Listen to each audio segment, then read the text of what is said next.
Well, thank you, Jonathan, and the entire commencement speaker committee. You didn't really tell us how many people were in contention, so I'm not so sure that it was the race that I envisioned, but nevertheless. Hello, Terps. Let me begin with the most important words I can say this afternoon. Congratulations to the distinguished graduates of the great class of 2019.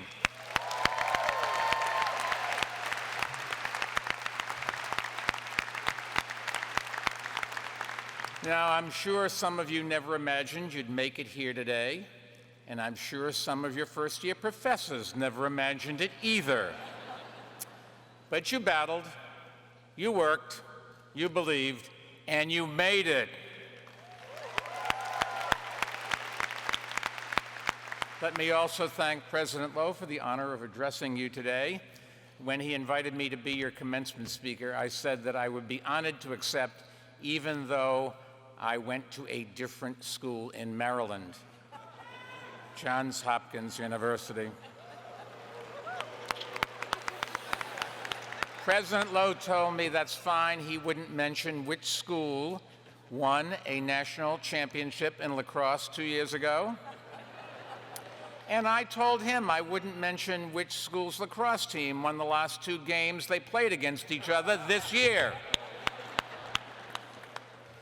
When I was a student many years ago, I remember coming down here for some college games and noticing that it compared to Hopkins, this campus was just much grander. It might even say it was magical. So I hope you all rubbed the magic nose of the 7 turtles before arriving here today. Now, I know there's also a magical, enchanted place just a short way from here called Pizza Kingdom. The slices, I'm told, are so big you need a whole crush bucket from Looney's to wash them down. Or you might even need 77-pack of Natty. What a country. I know it's been a long journey to get to this week. You've devoted countless hours of your life to reach this point. You've lost sleep thinking about how it would all turn out. You've worried about what in the end it would really mean. And now, finally, Game of Thrones is over. I still don't believe what happened to Danny.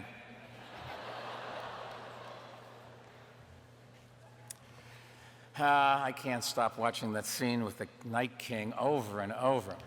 Anyways, I'm sure it's been an emotional week for all of you, but there's another group that's here also full of emotion, and I'm talking about your parents and your families, so you give them a big round of applause.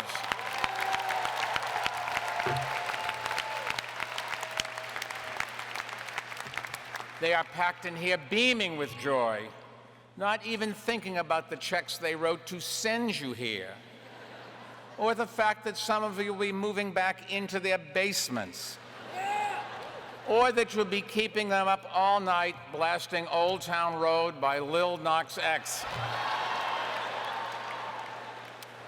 Remember, so much to remember from your time here. Route 1, Maryland Day, High Five Guy, Pan Flute Guy, and of course, all the nights at Bentley's. At least I hope you can remember those. Now let me get a little more serious, because there's something else from this campus that I hope you remember. And I'll give you a hint. You've probably spent your entire time here trying not to step on it. That's right, the point of failure. You learned about it during orientation, but your families may not know the story. Briefly, it's the spot that marks the terrible fire that decimated the entire campus here in 1912. Many people thought the university would never reopen. The university president resigned. Others walked away. But one group refused to give up, the students. They returned to campus and insisted that classes resume, and they convinced local families to house them. The state of Americans saw that commitment and decided to reinvest in the school. And slowly but surely, from the ashes, this university rose again to far greater heights than ever before.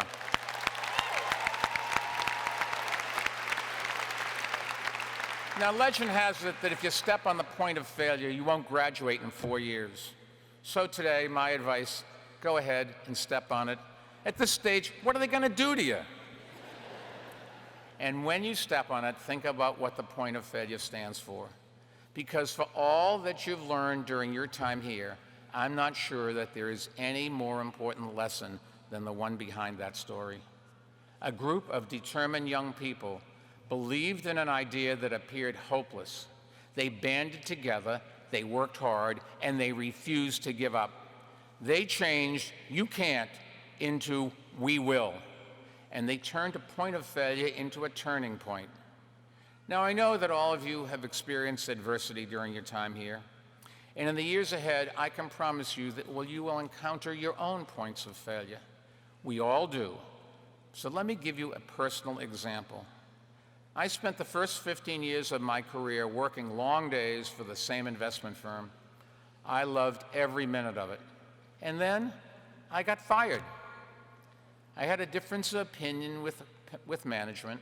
I thought the firm should go in one direction.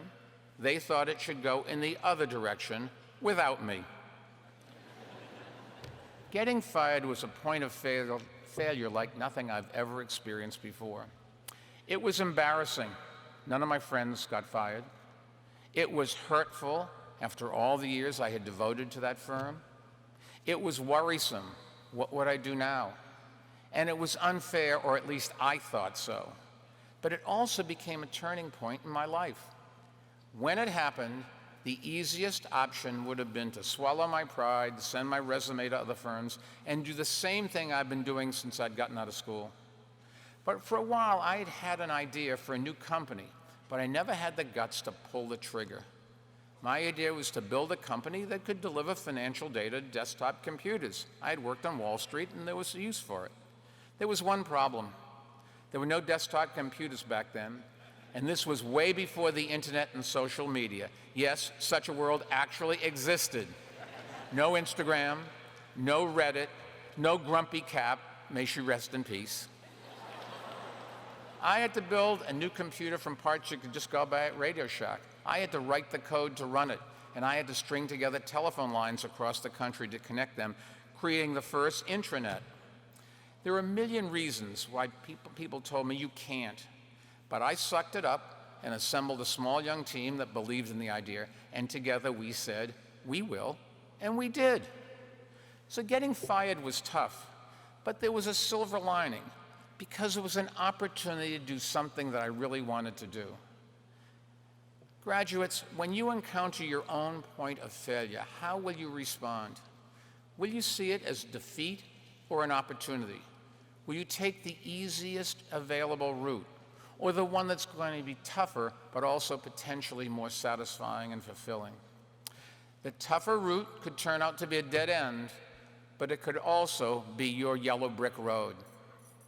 Now, you don't have to start your own company. The choice you'll face will be different. It could be you'll have to decide between leaving a company after you've been passed over promotion, or staying and working harder than ever to show the bastards that you're better than they thought. I faced that choice early in my career, and staying was one of the best decisions I ever made, even though years later they fired me. Or it could be you'll have to choose between taking a job with a higher salary or one with a lower salary, but with more opportunity for learning and growth. I faced that opportunity too. I had 2 job offers when I entered the workforce in 1966, and I took the one that paid 35% less. If I hadn't, I probably wouldn't be standing here today, and there wouldn't be no Bloomberg company.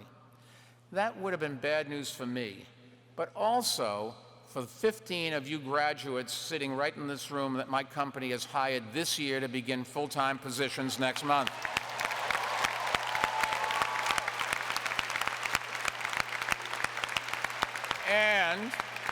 And I'm glad to say 209 Maryland alums are working at Bloomberg right now. We are practically a satellite campus, just without the turtles. Congratulations to all of our newest team members. You've made a great career decision. But just remember, I get into the office at 7 a.m., and I'll be looking to see if you're at your desk. To the entire class, let me say, don't let short-term gain hold you back from long-term growth. When you believe in something, suck it up and go for it. And turn your points of failure into turning points in your life by taking a risk and then working like crazy. Now, I know I'm not the first person to talk to graduates about the importance of taking risks, but there's another group that needs to hear this message, and I hope you will deliver it to them loud and clear. It is a group that is so risk-averse that they are embarrassing themselves daily, and in the process, they hurt you and do real damage to our country. Maybe you've guessed the group I'm talking about. They work just a few miles down the road from here in Washington, D.C.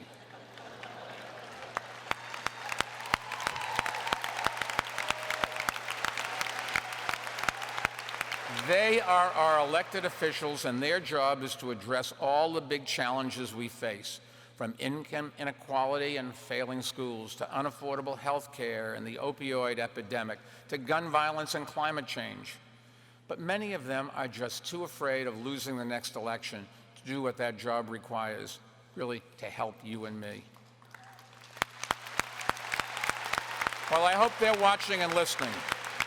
Whether it's upsetting a special interest that funds their campaign, or losing support from a particular constituency, or getting criticized by ideological activists, too many elected officials don't want to run the risk so nothing gets done. And many of them are afraid of taking what has developed into the biggest risk in all of American politics today, and that is working with members of the other party. They're afraid that if they reach across the aisle to cooperate, somebody from the more extreme wing of their party will challenge them in a primary election. And to be fair, they're not entirely wrong. Working with members of the other party is a risk, and it may cost them their job. But that's what leadership is all about. If you aren't willing to lead, don't go into politics. From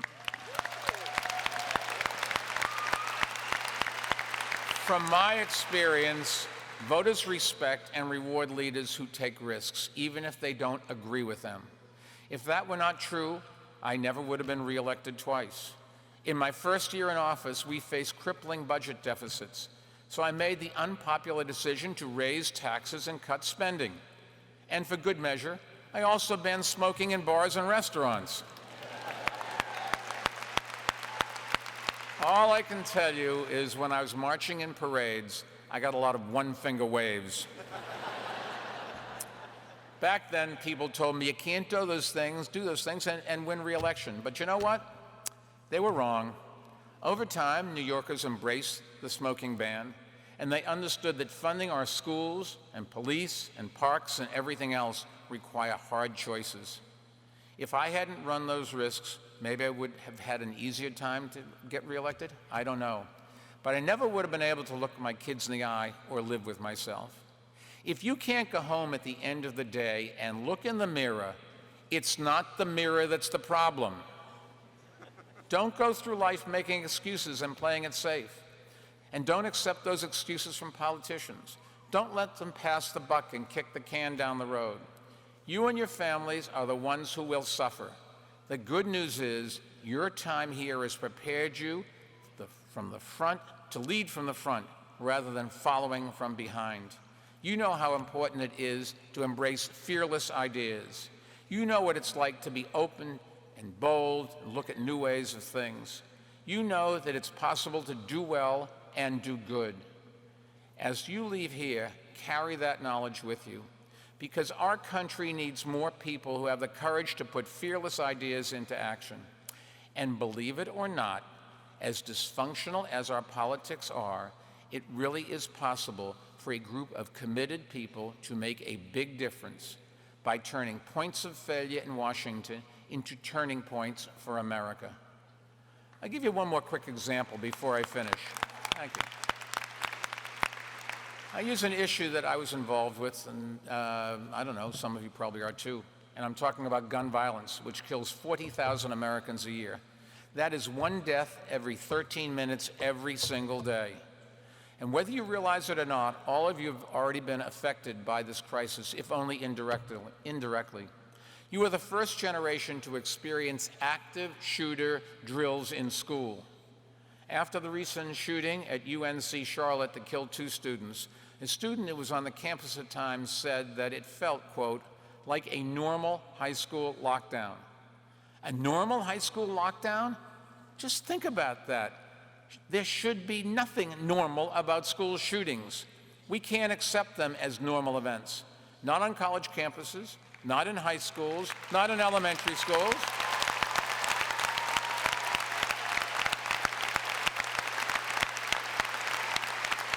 Not in churches, synagogues, mosques, nightclubs, concerts, movie theaters, malls, or anywhere else.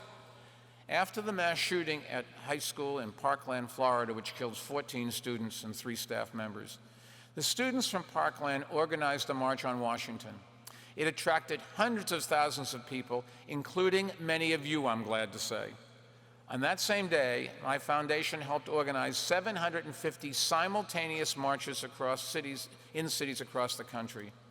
A group I helped create, Every Town for Gun Safety, organized those marches with an army of volunteers and voters.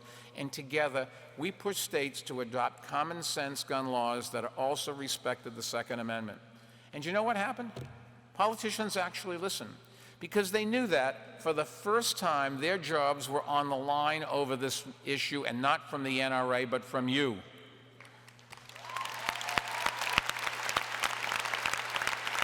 Since the Parkland massacre, 23 states, both red and blue states, have adopted stronger gun safety laws. And in the 2018 elections, Every Town for Gun Safety supported candidates who ran on gun safety, and I'm glad to say they won on gun safety. The Parkland students and all of those who joined them, like the students here in 1912, helped transform a tragic point of failure into a turning point. Now, we still have a lot of work to do to stop gun violence, and we need more people to get involved. But never doubt that a group of passionate and committed young people can change the world by exercising their power as citizens. When you leave this campus, look for ways to exercise your power. Join an advocacy group, write your representatives, call them, organize, march, donate, vote, and get your friends and family to do the same. You have more power than you realize. Use it, and when you encounter a point of failure, no matter how discouraging, refuse to give up. Before I leave you, I just want to mention one other issue where we need your generation's leadership and courage to turn around what ultimately could be the ultimate point of failure, and I'm talking about climate change.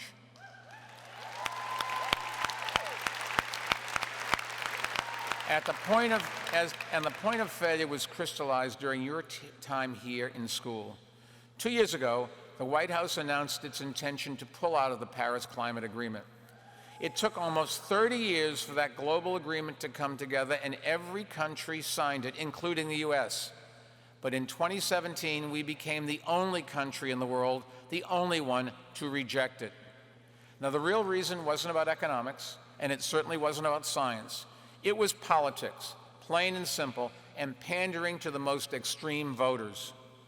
I've spent most of my career in the private sector, and I can just tell you that if CEOs ignored the possibility that sea level rises could flood their companies and factories, or more intense storms could destroy their infrastructure, they would be fired.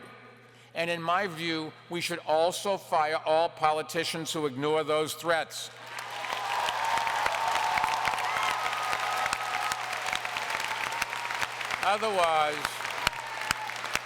Otherwise, your generation will pay for it as climate change kills more people and destroys more homes, farms, and businesses. To a lot of people, the administration's decision to pull out of the agreement looked like the end of U.S. leadership on climate change. But then something happened. Americans didn't throw up their hands and walk away. Instead, all across this country, across thousands of cities, businesses, universities, including the University of Maryland, stepped up and said, Hold on, Mr. President. We're still in. We are not giving up. And we are determined to make progress on climate change no matter what happens in Washington. Together, we turn their point of failure into a turning point for the climate movement. And guess who is helping to lead the way? The Terps. That's right, students and faculty right here at your Center for Global Sustainability, which is led by my friend and your Dean of Public Policy, Bob Orr. They are doing the detailed analysis necessary to report the progress America is making to the United Nations. And earlier today, my foundation announced a $2.3 million gift to the Center to help them do it.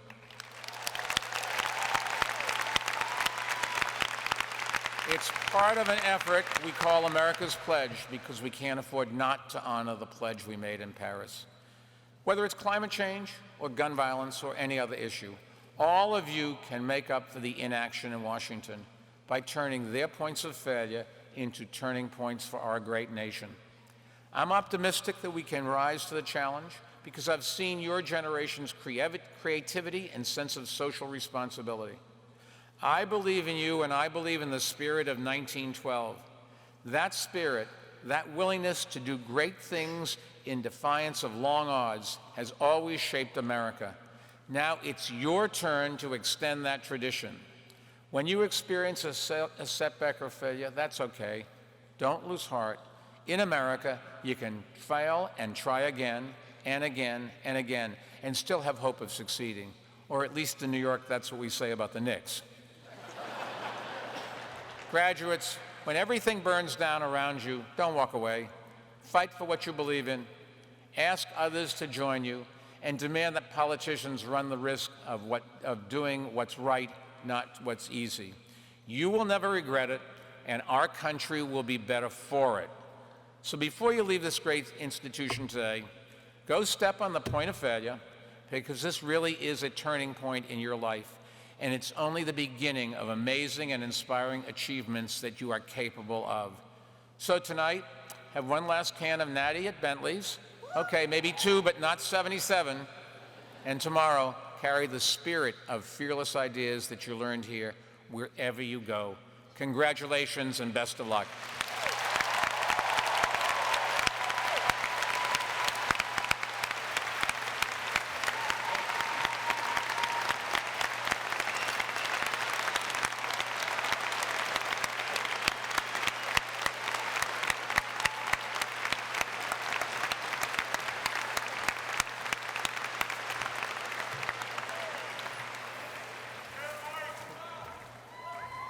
Thank you, Mr. Bloomberg, for that inspiring address. To help you remember this occasion, we present you with this memento on behalf of the graduating class.